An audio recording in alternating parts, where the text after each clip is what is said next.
Are you gonna tell me where you went? All the messages I sent with no reply. Hello everyone! Welcome back to my channel, Thousand Life Fam. If you're new here, my name's Janaea and this is Live a Thousand Lives. Today I'm doing a tag for you guys. Today is the mid-year Freakout Tag. Let's get started. Number 1, the best book you've read so far in 2020. That for me, so far, would have to be There's Something About Sweetie by Sandia Manan. I absolutely love this book. This book is like my soulmate, okay? Like, I have never felt more connected to a character than I have to Sweetie. She's a plus-size main character who is very athletic and doesn't care about her weight. The only reason she cares is because people bring it up to her and tell her she would get a boyfriend or do better in school or be more athletic if she was skinny. Bull crap, by the way. But anyway, this is about her and a guy that she is interested in, and how a lot of people don't think she could actually get with this guy because he's fit and athletic, and how is he ever gonna like her because she's big? Number 1, bull crap. That crap pisses me off, okay? This was just warm and fuzzy, and I love this so much. So, let me tell you something. Sandia Manan is probably one of my favorite contemporary authors because every time I read one of her books, I just feel so much joy. And that's what a book should do, in my opinion. It should make you feel things so deeply.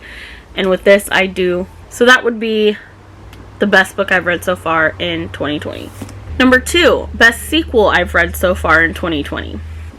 Number 2 is West by Edith Patu. This is the sequel to East, or as it's now being called, North Child. I read East back in high school, like 9th grade, so I've loved East for so long, and she just came out with this book in 2018, so I've been waiting an awful long time.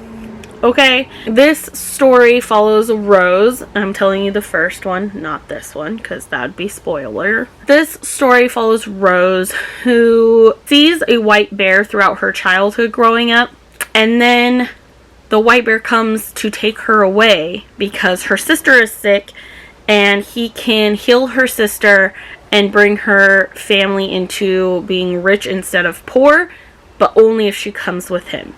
So she does. And the story goes from there. She has to figure out why the bear wants her. She has to figure out under a curse because bears can't talk. And then it goes into this story. So there you go. I loved this book so much. I think I liked this one more than the first one, which is weird, but I did. But it's just together, it's just a great story. And I'm wondering if she's going to make more. Could be like a companion novel for some of the other characters in this book with the way that it left off. So I'm like, she's gonna be writing some more books. Please give it to me. Number 3 is a new release you haven't read yet but want to. I have 2 for this one. One is One to Watch by Kate Stamen London. This is about a plus size main character who wants to go on a reality show to find her true love. She contacts the show because she doesn't like how all the girls are always skinny, and why don't they have a plus size person on the show to find love? Why can't plus size people find love? This was released in June 23rd, and I have yet to pick this up, but I really want to because I want to see more fat girl rep, basically. So I'm hoping this does it justice, but we'll see. The other book for this, and I'm currently reading this one, Where Dreams Descend by Janella Angels, or Engels. This is people say it's Moulin Rouge meets Phantom of the Opera. This is about a girl who is like an apprentice to a man who is kind of like a magician, or has magic or something. I'm not really sure. I'm not too far into it. I'm 66 pages into it. This is on my July TBR, so I'm hoping I will finish it this month and I can let you know. This came out in June 2020 as well. It doesn't say the exact date, just June 2020. Oh, June 2nd. So this one I need to read very soon. But I'm excited to read this. It sounds amazing. So those are the two books that I would choose for that. Number 4, most anticipated release for the second half of the year. It was going to be, I can't even remember what it's called. It was going to be the next in the Fever series, but they pushed that back to January, so I can't use that. I went with Seasons of the Storm by Ellie Cosmanio. This book, I believe, I can't remember what it's about at all. Of course not. I know that it's a fantasy book, but I don't remember exactly what it's about. I will post a picture of it, and I will also post a picture of the synopsis for you, and that's what we're just gonna have to do, because your girl's unprepared.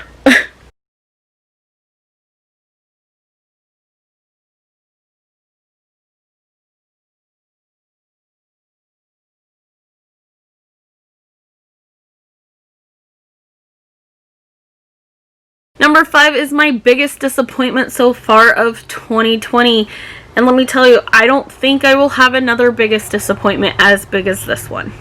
Unless I give something like a 2-star or a DNF or something. But that is The Binding by Bridget Collins. I went into this book, I still have my marker in this book.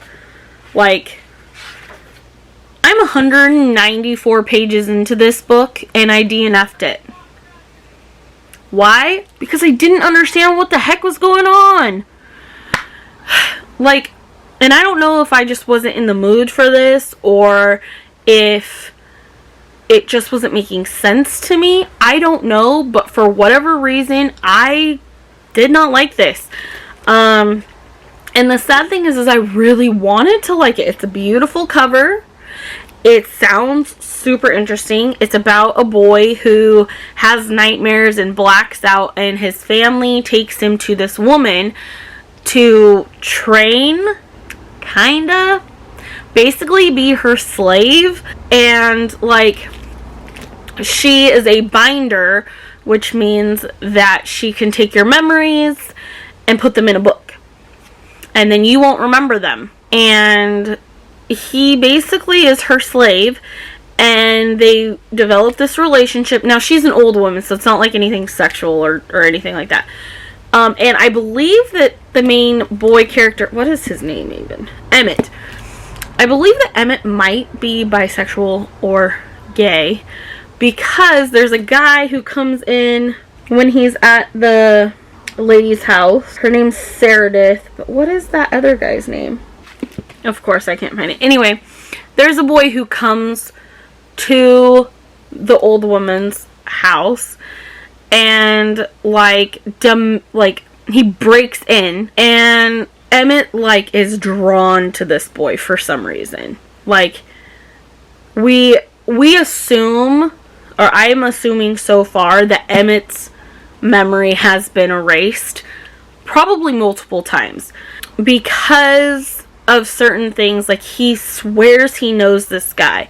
He doesn't know where. He just feels like a bond or something.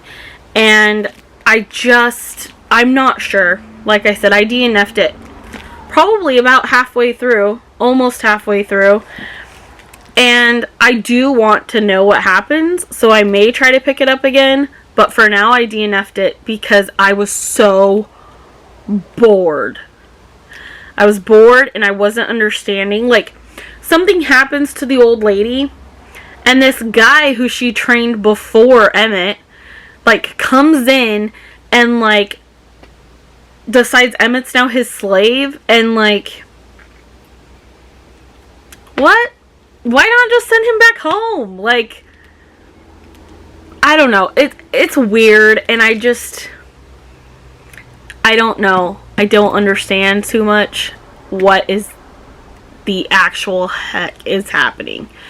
So this is my biggest disappointment because I wanted to love this so. Biggest surprise of 2020. If you've watched my vlogs or any of my videos before this that have this book in it, you'll know. That would be A Court in Thorns and Roses by Sarah J. Maas. You guys may know that I had high reservations for reading this. I thought I'm going to hate this book because everyone else loves it. Fool. Fool was I. What the literal heck was I thinking? This is great. I absolutely adore this book. Now, I will tell you, it broke my heart, and it made me angry, and it made me sick to my stomach at some parts. I'm not even gonna lie. I'm not a gore person, and there's some heavy gore in here. And I just love it so much. And I love some of the bonds in here, and I love the hate, or the love-hate. I'm not even really sure what you'd call it, but there's a character that Farah meets, and it's like a hate relationship, but dang, is it a good one. This is about 19-year-old Farah who is going hunting to provide food for her family, and she kills a wolf who ends up actually being a fae.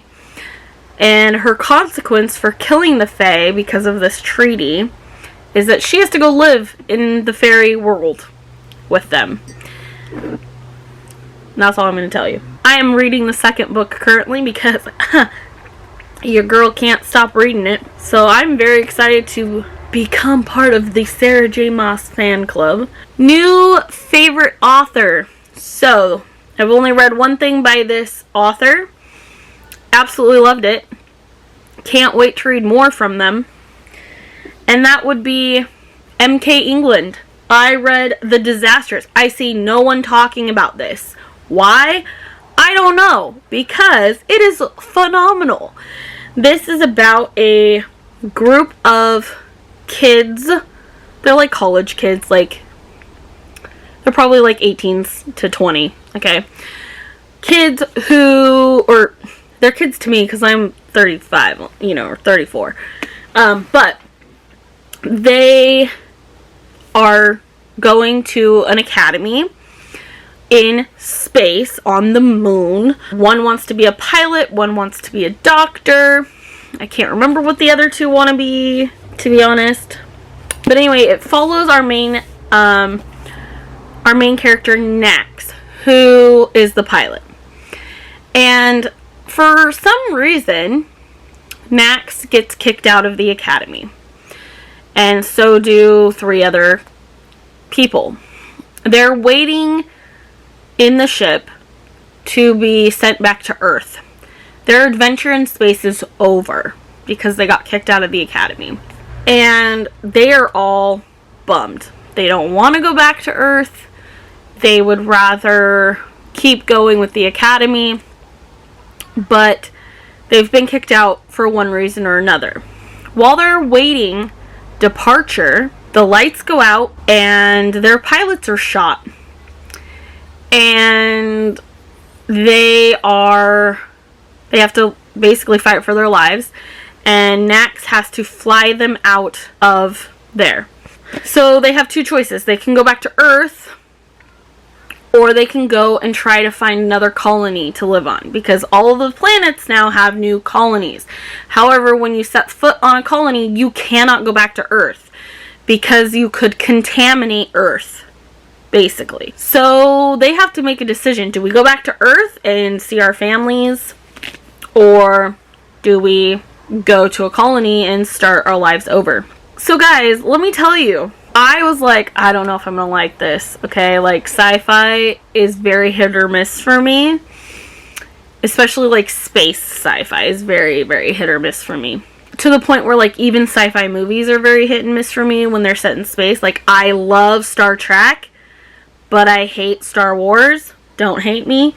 It's just not my thing. Like, Star Wars is not my thing, but Star Trek is my thing. Why? I don't know. So I was worried about this as well. However, I really liked this. lot. The writing in here is absolutely amazing because people's sexuality isn't a big deal.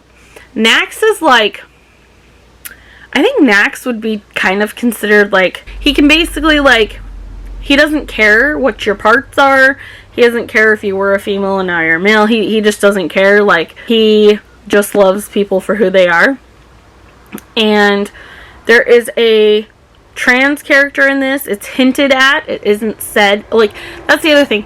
None of their, like, sexualities are actually said at all. It's all action. Like, he likes the male on the trip. He likes the trans on it. He likes the female. He basically, like, likes them all for individual reasons. And it's super good because, like, even though, like, there could be a romance, there isn't. And even though, like, sexuality is a thing and, like, it's hinted at or brought up, it's only brought up in their minds. Like, it's not something they talk about. They're not like, oh, are you gay? Oh, are you straight? Oh, are you this? Oh, whatever. No, it's all in his, like, internal monologue. Like, he'll be like, I really like so-and-so. She's very beautiful. Oh, I think I get nervous around him. He's very handsome. I wouldn't mind kissing him. Like, it's stuff like that. Like, very inner monologue-y. But the other characters also interact with him. So you know that, like, it's both-sided type of thing.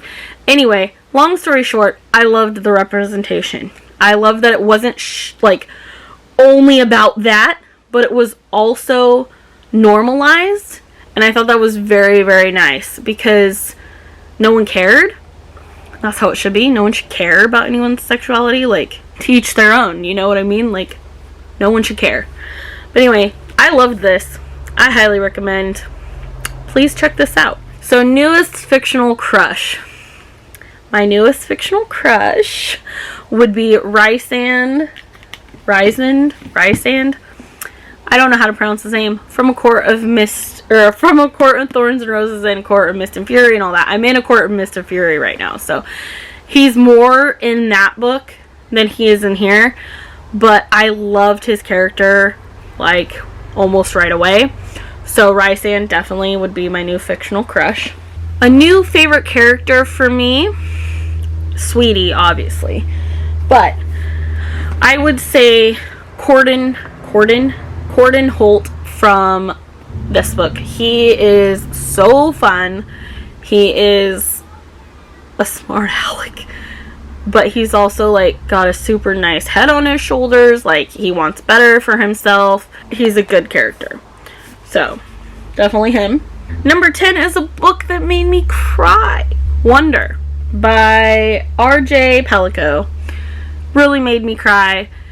I'm not even going to go into what this is about because I will start crying. Okay? All I'm going to say is it's about a boy named Augie who's deformed and has hearing loss. If you want to know why I can't talk about this book, you can check out my wrap-up or my May vlog where I read this book. Other than that, I'm not going to say too much about it because I will start crying again. Number 11 is a book that made me happy. For this, I'm going with Fever Song by Karen Marie Moning. Now, why this makes me happy is a little bit weird, but why this makes me happy is because I love this series so much and these characters so much. There's a lot of gruesome stuff in here. There's a lot of heartache in these books, you guys. But this world, it's our world, just dystopian. This series, though, just makes me so happy, and the characters make me happy, and I just want what's best for them. They're like my babies. But the conclusion of this made me happy. There's still more books coming, just so you know. But this book made me so happy when I was done reading it. Like, can't wait to see what happens. I'm in the middle of the next one. So, thoughts on that later. But I just love this book so much, and I love this series, and that's why it makes me happy. So whenever I'm reading them, even when they're going through sad things, I'm just happy to be back in the world with them. Number 12 is the most beautiful book that I have bought or received. I haven't received any books recently.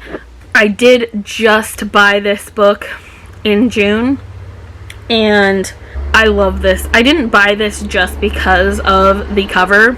It's a beautiful cover, and that is A Song Below Water by Bethany C. Morrow. This is about black mermaids. This is a magical realism book because it's set in Portland, Oregon, which is not far from where I live. I live like an hour away from Portland. It says, in a society determined to keep her under lock and key, Tavia must hide her siren powers. Meanwhile, Effie is fighting her own family struggles as she is pitted against literal demons from her past. Together, these best friends must navigate the perils of high school's junior year, but everything changes in the aftermath of a siren murder trial that rocks the nation, when Tavia accidentally lets out her magical voice at the worst possible moment.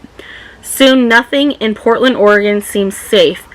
To save themselves from drowning, Tavia and Effie's unbreakable sisterhood must prove to be the strongest magic of all. Does that not sound amazing? But that would be this one. I love this cover so much. Is that not a beautiful cover? And it's so pretty. And the last question is, what books do I need to read by the end of this year? Well, let me show you. Any and all of these on this bottom row are these books will self-destruct in 12 months books. So those. All of those. Yeah. I mean, not all of them, because I have until June of next year. But I need to read a lot of those so that I don't have so many to read next year. If you fancy doing this tag, please let me know that you're doing it and leave your link in the comments so I can go and watch your mid-year freakout tag. Or if you've already posted one, please do the same thing. If you fancy being my friend on any other platform, my social media links are in the description box below for you. Please come and chat to me on one of those if you would like. Also, if you fancy, my Amazon wishlist is in the description box below as well. If you feel like you would like to send me anything, realize you do not have to, but it is there if you would like. Remember, a reader lives 1,000 lives, and so can you. So keep on reading. Remember to stay safe, stay happy, be kind, and always love one another. See you in the next video, guys. Mwah! I guess you're back. Are you gonna tell me where you went? All the messages I sent with no reply. It's like that. You're just gonna walk into my room